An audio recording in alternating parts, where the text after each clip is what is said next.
नमस्कार, श्री स्वामी समर्थ. सर्वांचं आपल्या चॅनलवर खूप मनापासून स्वागत आहे.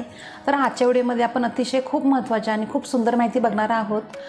तर आता यंदा 2026मध्ये रथसप्तमी कधी आहे? तर 25 तारखेला आहे, म्हणजेच उद्या आहे.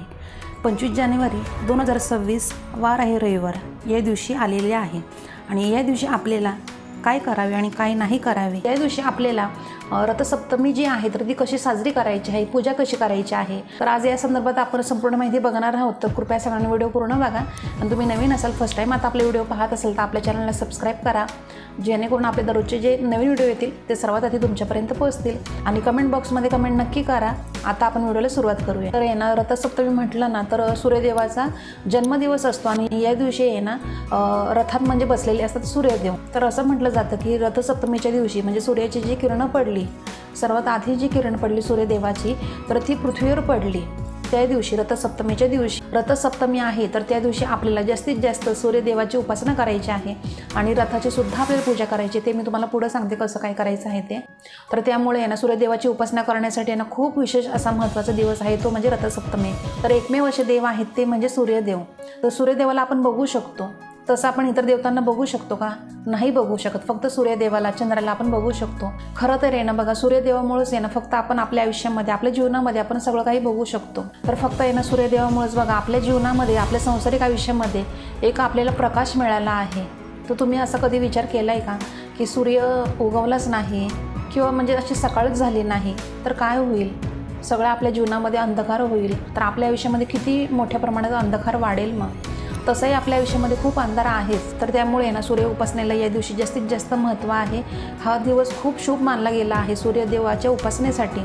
तर सूर्यदेवाची उपासना आता म्हणजे काय? तर बघा, सूर्यदेवाला आपण जल अर्पण करतो, सूर्यदेवाला आपण अर्घ्य देतो नाही का, तर त्याला उपासना बोलतात.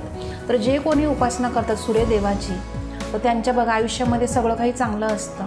तर त्याच्या आयुष्यामध्ये काही अडीअडचणी असतात, संकट असतात, तर ते त्यांना दुःखाचा सामना करावा लागत नाही. म्हणजे कसं सूर्यदेवाची सुद्धा त्यांच्यावर कृपा असते आणि मुलांच्या सुद्धा प्रगतीमध्ये बघा वाढ होते. प्रत्येक क्षेत्रामध्ये त्यांना यश येतं.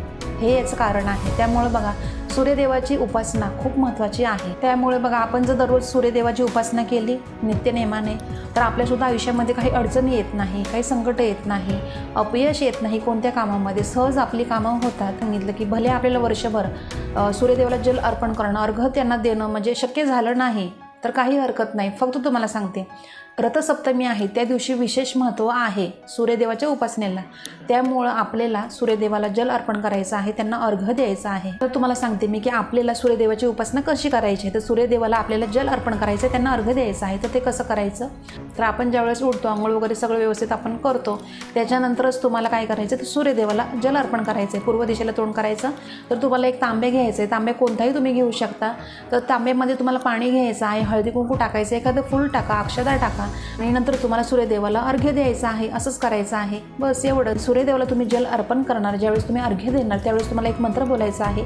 तो मंत्र असा आहे, तो म्हणजे ओम घृणी सूर्याय नमः, ओम घृणी सूर्याय नमः.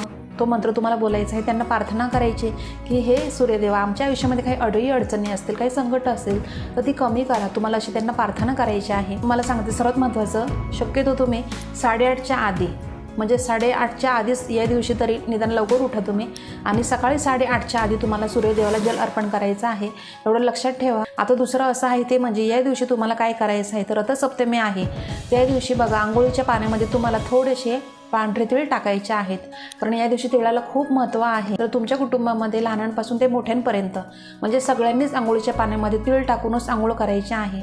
कारण तुम्हाला आता सांगितलं की या दिवशी तिळाला खूप अतिशय महत्त्व आहे.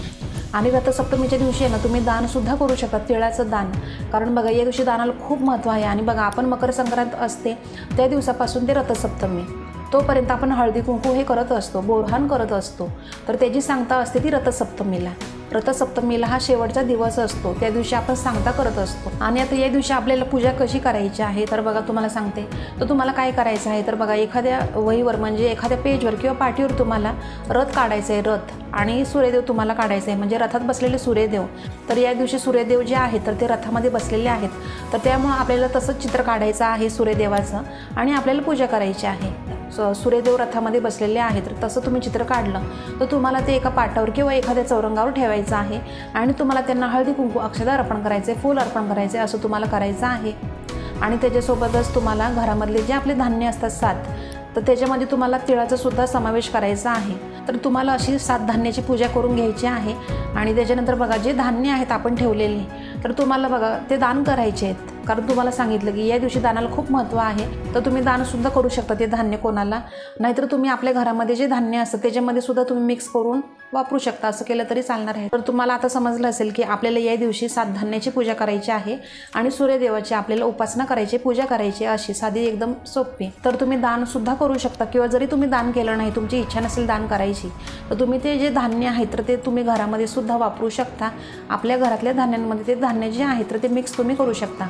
सर्वात महत्त्वाचं बघा, या दिवशी असं म्हटलं जातं की या दिवशी आहे ना, म्हणजे रथसप्तमी असते त्या दिवशी आपल्याला दूध आहे ना उतू जाऊन द्यायचं असतं. आता बघा इतर दिवशी आपलं दूध सांडतं वगैरे, उतू जातं, तर आपल्याला आवडत नाही. त्या दिवशी जर दूध आपण उतू जाऊन दिलं ना, तर अतिशय खूप शुभ असतं, म्हणजे शुभ मानलं जातं.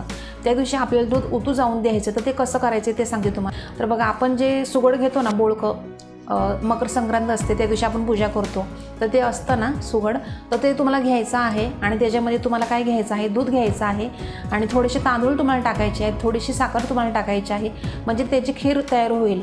तर असं तुम्हाला उतू जाऊन द्यायचं आहे. आणि बघा ज्यावेळेस आपण आहे ना स्वतःचं घर घेतो, म्हणजे फ्लॅट वगैरे घेतो आपण, त्यावेळेस आपण दूध उतू जाऊन देतो. तर ते का देतो त्याचं कारण असं आहे, ते म्हणजे आपल्या घरामध्ये कधी धनधान्याची कधी कमतरता पडत नाही. आणि त्याच्यासोबतच आपली जी काही प्रगती असते तर ती होत राहते कायम, म्हणजे आपली बरकत होत राहते, कधी आपल्याला कोणतीही अडचणी येत नाही. असं असतं याचं कारण की या दिवशी आपल्याला रथसप्तमी आहे, तर ती कशी साजरी करायची, कशी पूजा करायची, सूर्य उपासना कशी करायची तुम्हाला समजलं असेल. आणि जरी तुमच्या काही शंका असतील, काही प्रश्न असतील, तर नक्की कमेंट बॉक्समध्ये कमेंट करा, मी नक्की रिप्लाय देईल तुम्हाला.